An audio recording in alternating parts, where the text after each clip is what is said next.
Bon, évidemment, je me suis posé quelques questions avant de dire oui. J'avais tellement envie d'aller voir ce qui se passait vraiment chez moi. Un patron s'est tellement coupé de la réalité que quand vous allez sur le terrain, évidemment, les cuivres sont astiqués. Là, on peut entendre.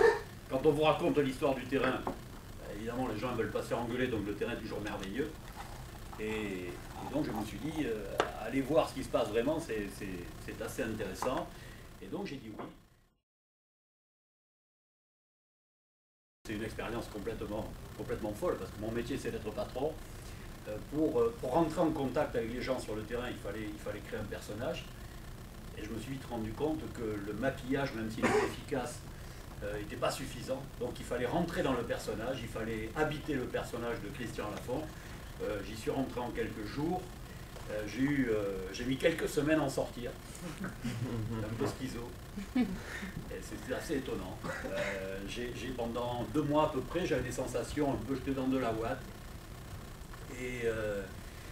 Mais c'est une expérience que je n'échangerai pas contre un voyage sur la Lune. Vous voyez, c'est vraiment une expérience formidable.